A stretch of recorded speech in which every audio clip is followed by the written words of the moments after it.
เจ้าชองคนหันอยู่น้ำกันจักปีแหละได้5 ปีแล้วบริษัทบ่จื้อบัดนี่บ่ ปี2000ยังปี2000ยัง2021โอ้ยเนาะค่าดองเมียนี่ให้เท่าไหร่แล้วเดี๋ยวนี้ฮะล้านหนึ่งให้ล้านเดียวเลยยังเหลือเท่าไหร่บัดนี้ถ้าตามพิดของที่เขาต้องให้เจ้าต้องให้เมียนี่เหลืออยู่19ล้านพุ่นค่าดองเจ้านั้น20ล้านแม่นต้องยืนเบิดเลยบ่เพราะเพิ่นก็ฮู้ดีนะว่าเจ้าก็บ่มีเนาะแล้วก็เฮ็ดให้พอมันแล้วไปว่าซั่นซะนี่มีสินบ่ซั่นเจ้ามีเป็นหนี้ไผเป็นหนี้อายเนี่ยก็ยืมมาเฮ็ดหยังนั่นเนาะยืมไปเกิดลูกอยู่ห้องหมอเกิดบักหำนี่แม่นเท่าไหร่ยืมไปนะยืม2 ล้านยืมเพิ่นยังบ่ได้ใช้ครับวันนี้ลูกใจในเมืองน้ำตาลเลยเขาบอกว่าจะอยู่ไปหมดปีแล้วยังแต่มันลมก่อนยังมันลมทับบ่ยามลมมาแห้งในกระย่านโดยความฝันของเจ้า2คนคือหยังอยากมีเฮือนอยากมีเฮือนปลูกเฮือนเนาะว่าคนเขามันต้องมีความฝันนะพี่น้องแต่ละคนมันต้องอย่างแรกเลยนี่คือเฮือนที่คุณเจ้าอยากได้แม่นบ่สิปลูกอยู่ไสสมมุติว่าได้เงินได้ทองมาเคยถามน้องเตี้ยเทื่อนึงแล้วแต่ก่อนอยู่บางวุ่นแล้วเป็นดินกระถางเท่ากันไปทุกคนมาติดปลาไม่วิกพุ่นบ่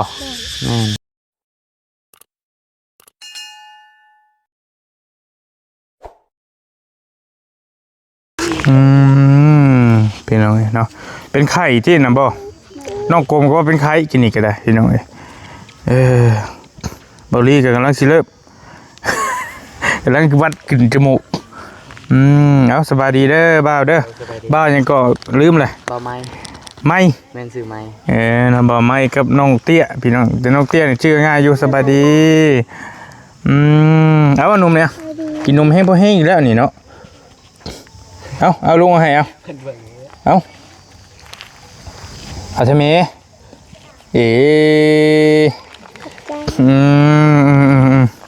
พี่น้องเนาะวันนี้สิมาถ่ายคลิปถามทางน้องเพิ่นทั้ง2คนมานั่งน้ำกันนี่ได้บ่ลองมาดู รบกวนในถ้าบ่ได้แล้วก็จ้างให้ผู้นึงอุ้มไปเล็ดพี่น้องรอมาก่อนได้อยู่เอาขนมมาล่ออยู่ โอเคพี่น้องซื้อนี่แหละก็พูดนี้น้อยเท่าหรือนางทำมุ่นบ่โอเคนี่อันบ่าวจะหนีจะบีบหัวมันสิเด้ออันนี่ถ้าเสือจังเสียงมันสิได้ดังดีแท้แหละโอเคเบิ่งพี่น้องเนาะกินบ้างมันแอบเนาะบ่สบายนี่แหละธรรมดาธรรมชาติของเด็กน้อยพี่น้องเบิ่งนั่งนี่แล้วแหละมาเป็นได้งานแต่งเพิ่นเนาะพี่น้องเอ้ยจบสิ้นไปด้วยดีได้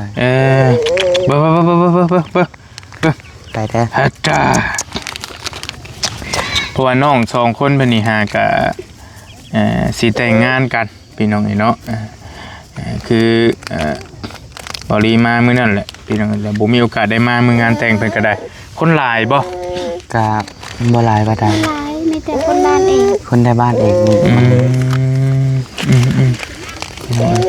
คือเราเองนี่ก็เฮือนซ่านี่ก็เบิ่งขออนุญาตพี่น้องน่าจะพอเห็นได้แล้วแหละนี่คือเฮือนหลังนี้นี่เฮือนหลังนี้ผากระจาดขาดนี้เนาะแล้วก็ทางผัวเรานี่มาอยู่น้ำเมียนะว่าซั่นซะอยู่น้ำเมียญาติคือว่าญาติพี่น้องทั้งเจ้าบ่ได้มาจักคนเลยบ่แม่น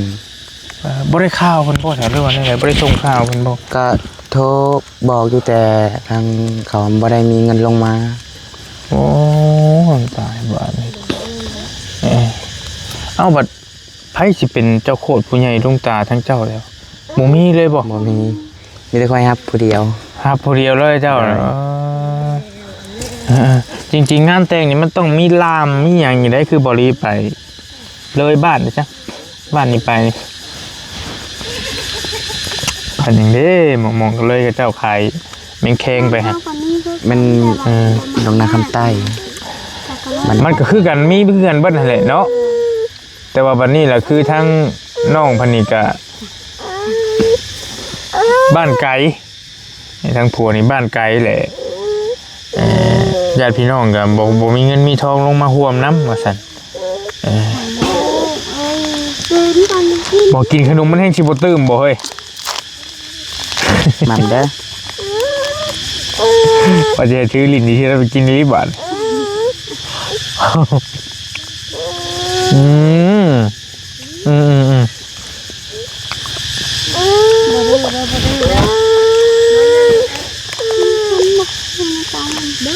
คันนั่งกลมเอาไปลิ้นได้บ่ใครเอาไปลิ้นนั่งเจ้าได้บ่เอาอีนั่งนี่ได้บ่เอาให้เพื่อนเอาได้บ่ เด้อ ได้อยู่บ่ลองดูฮะ ไปเล่นแล้วไปเล่นไป ไปมึงดูลองดู ไปเล่นเด้อไปเล่นน้ำ ไม่มาไปนั่งมาเอาให้เนี่ยหาในข้าวนึงไปลิ้นไปลิ้นไปลิ้นไปลิ้น ไปเล่นเด้อ ไปอยู่เด้ง่ายอยู่เราแกโอเค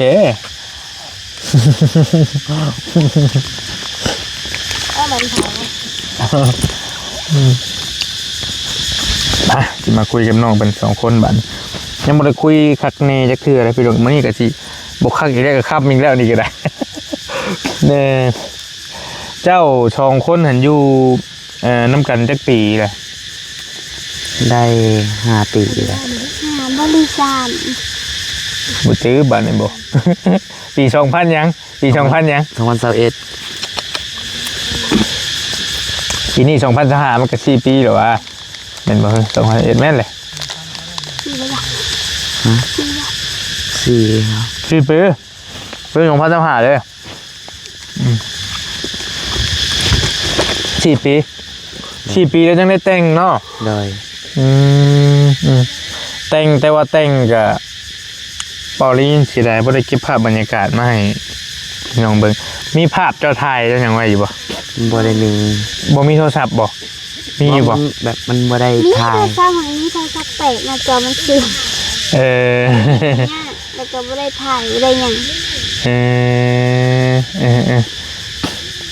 บอลลี่บ่ได้มาทำมาอะไรที่ไทยบรรยากาศในพี่น้องเบิ่งว่ามันบรรยากาศคือสิเงียบเงาเนาะไอ้เบิ่งเนาะ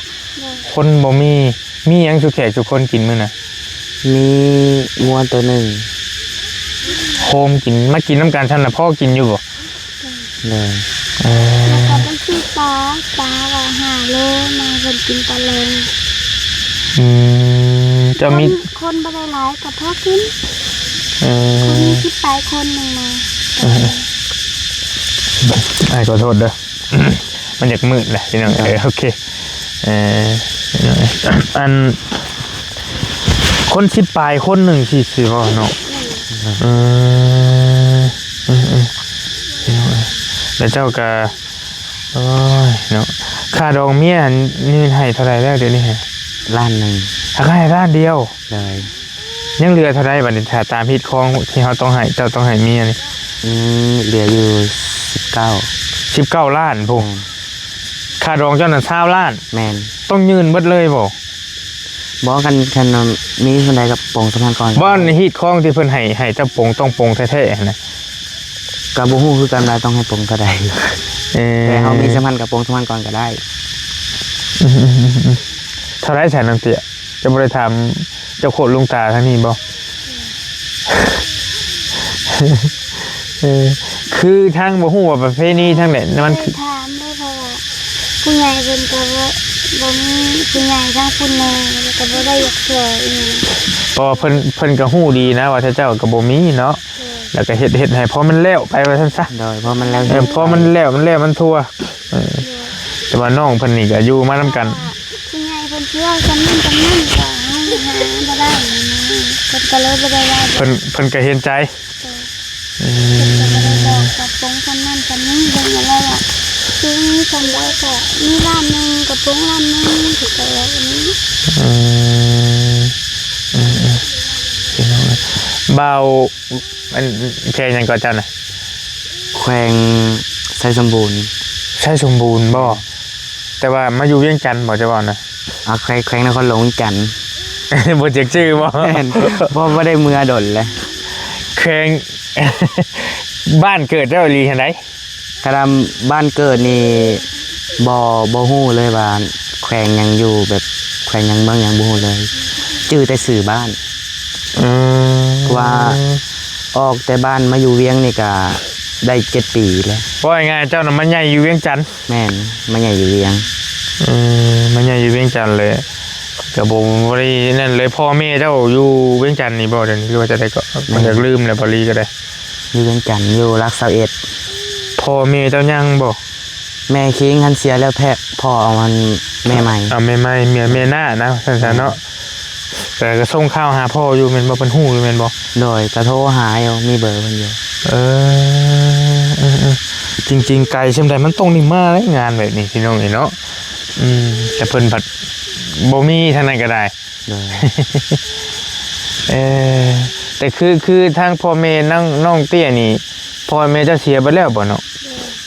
เสียหมดแล้ว เป็นลูกกำพร้อยนะเรานี่พี่น้องบ่าวเวียงจันทน์กับสาวสวรรค์เนาะมาอยู่ร่วมกันพี่น้องฮักแพงกันว่าซั่นชาดองก็บ่มีให้ล้านเดียวเนาะเงินล้านนึงเจ้าเอามาได้ใช้ให้เงินล้านนึงครับ ไปเฮ็ดเวียก ไปเฮ็ดเวียกน้ำเบียดเจ้าเว้าหั่นบ่ โดย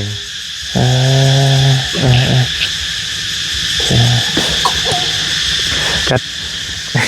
สักคิดว่าไปจังใดก็ลีก็ได้เนาะอยู่ร่วมกันคือมื้อนี่ก็ฮักแพงกันดี โดย มีหนี้มีสินบ่ซุมเจ้า มี เป็นหนี้ไผ เป็นนี่อายเนี่ย เจ้ายืมมาเฮ็ดหยังน่ะเนาะ ยืมไปเกิดลูก ยืมไปเกิดลูกอยงหมอ เกิดบังหำนี่ แม่น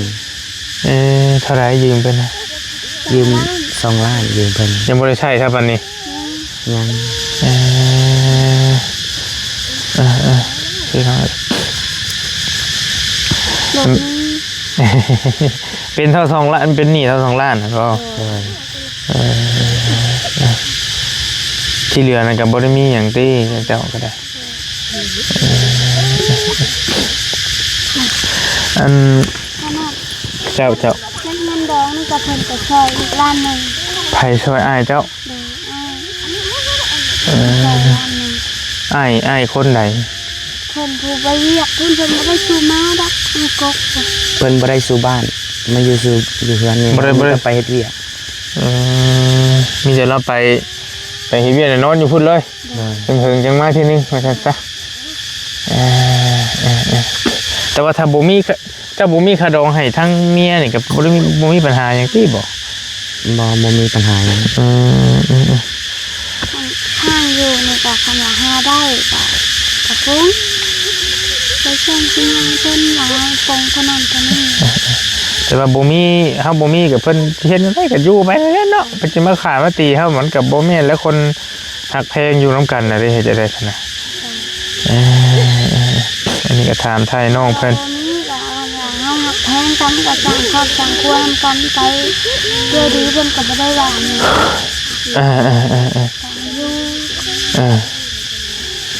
ก็หลายอยู่คือทางบ้านอ้ายก็ได้มันคนแบบก็บ่มีชิแหละพี่น้องเอ้ยก็บ่ได้บังก็อยู่นํกันได้ลูกแล้วก็ถึกนึงน้องแล้วก็บ่ได้เอาค่าดองให้เลยก็มีแค่นั้นว่าหักแพงอยู่นํกันว่าซั่นซะแล้วบัดเจ้าเดี๋ยวนี้ก็บ่ได้ไปเฮ็ดงานใช่บ่ บ่ได้ มันบ่มีบ่เลยว่าได้ว่าเป็น มีอยู่แต่ลูกยังเป็นไข้ยังไปบ่ได้ลูกยังบ่สบาย โดยพอมาช่วงนึงน่ะบ่เห็นแล้วเอาไปเฮ็ดเวียกว่าซั่นพี่น้องเนาะความฝันของเจ้า2 คนคือหยัง อยากมีเฮือน อยากมีเฮือน โดย ปลูกเฮือนเนาะ โดย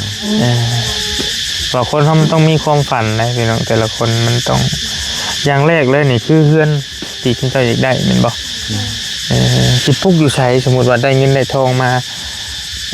เคยถามน้องเตี้ยเทื่อนึงแล้วแต่ก่อน อยู่บางวุ่นแล้วเป็นดินกระถางเท่าเพิ่นก็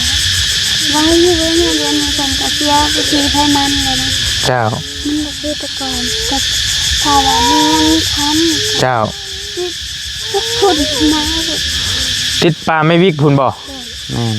ดินทุกเจ้านะอยู่ผูกทั้งผูก แม่นทั้งลุ่ม อืม มันก็บ่ได้กว้างบ่ได้ยาวๆแล้วแบบนั่น กะยามันแล้วอากาศดีอยู่ลุ่มพุ่นพี่น้องเอ้ยต่อดินน่องกลมลงไปนี่นะพี่น้องเอ้ยเนาะเพราะว่าพี่น้องบอลี่เบิ่งนี่พี่น้องเหงาเดียวกันเบิ่งแต่พ่อแต่แม่แม่นบ่กับน้องกลมนี่เจ้าเอิ้นพ่อน้องกลมได้ซะ บาท เอิ้นน่ะบ่าวเอ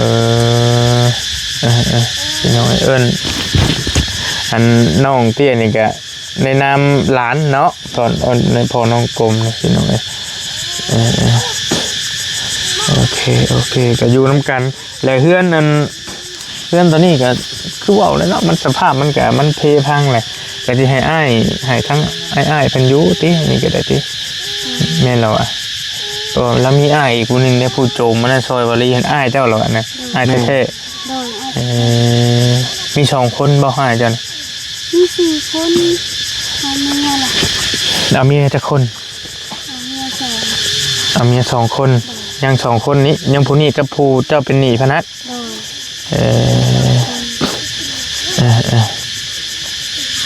ย คันว่าสีนั้นมันกับมันโบเป็นตายเป็นมันมุนมาแล้วนะเฮือนเนาะตากระจัดปุพังเฮงเนาะ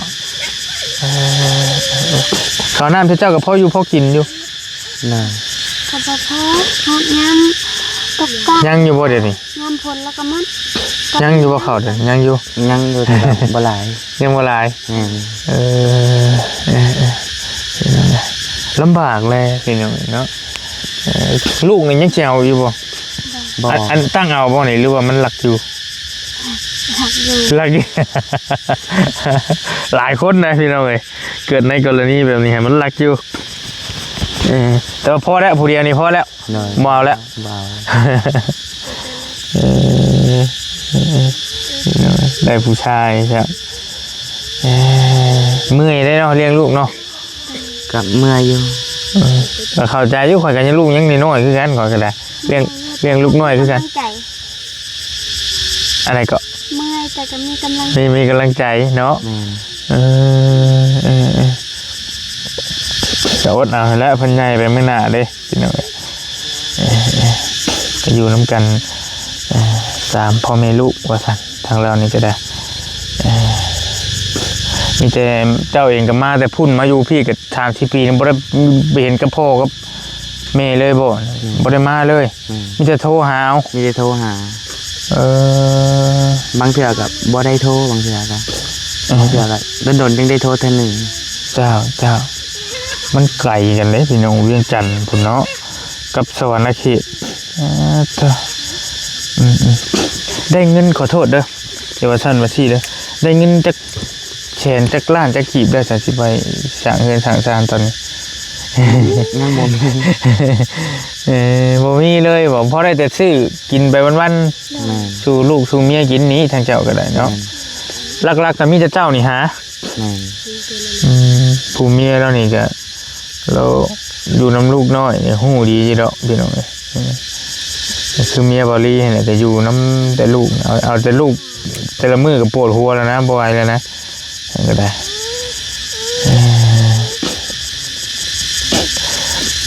ก็มีแต่จบสิ้นแล้วงานแต่งกันพี่น้องหลายคนเพิ่นก็ส่งมาบอกอยู่ทายงานแต่งน้องเตี้ยให้เบิ่งนี่เด้อสันบ่ได้มาพี่น้องเนาะมื้อนั้นก็ได้บ่ได้มาค่าเวียกค่างานหลายทางไปนี่ก็ได้ เขาบ่ได้มีหยัง สมอยสมีนี่แหละเนาะ น้อย ก็อยู่ จักสิใช้คำถามอะไรที่มันจักสิถึกๆนี่พี่น้อง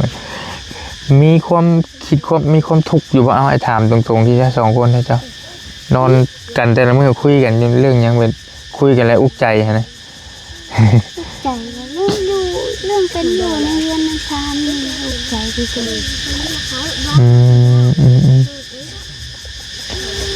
มันอันน่ะเวลายามผลมาเนี่ยเจ้าก็อยู่ยากเนาะ ยังบ่ได้อยู่ได้งานผล จะไปอยู่ไสอ่ะเนี่ย ปบไปอยู่เรือนในสาว เลื่อนหลังใด เพื่อน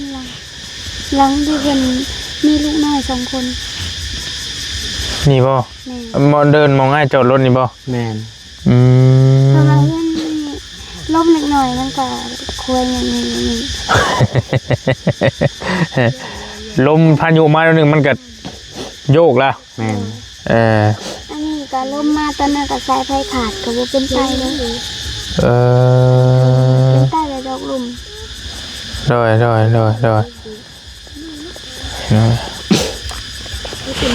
แต่สภาพเพื่อนเรากับพี่น้องนะเฉพาะเห็นอยู่มันก็เข้าใจอยู่ดอกมันอันนี้แห้งอย่างนี้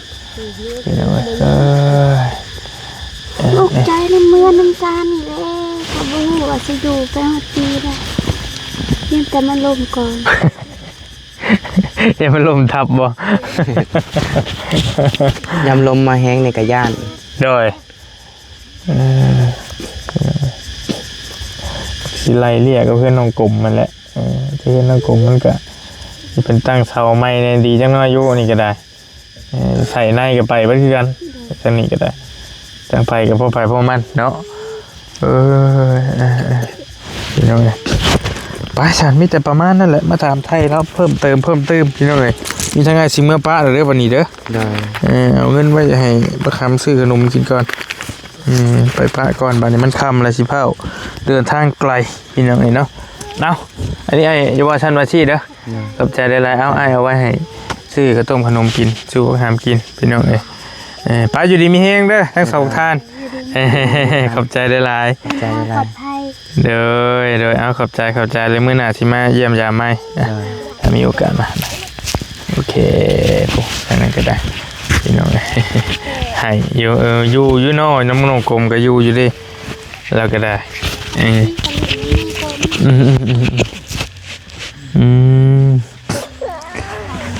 ป่ะนั่นเด้อขอบใจละลายป่ะพี่น้องเมื่อก่อนทานป้องกระถาอยู่ทางนี้ก็ได้ไปตูนไปเข้าห้องน้ำบ่ โดยไวได้นี่ เด้นี่แหละเข้าห้องน้ำเลย สบายดี เก็บเต็บเบิดได้เบิดได้ขนมนี่เด้อ บ่เบิดเลยบ่น่ะ หิวเลย หิวกันเนาะนี่เนาะทำมือแรงช่วยไปมีดไปนี่น่ะ มีน้องกลมช่วยกันเม่นบ่ แม่นโอเคไปโอเคพี่น้องเอ้ยมาถามไทยเนาะเปิดใจคุยกับน้องเตี้ยกับเบาไม้เพิ่นนะเป็นเบาเวียงจันทร์กับสาวสวรรค์ว่าซั่นมาอยู่นํกันก็ลำบากลำบนเราก็ได้บ่แม่นเบาเวียงจันทร์ถึกตบสมหวังอยู่บ่ได้ตบ เอาอยู่ดีมีแฮงโชคมาร่ำรวยบ่ลีขอตัวจบคลิปปิดคลิปไว้เพียงส่ำนี้ก่อนบ๊ายบายเจอกันเด้อพี่น้องเด้อเจ้า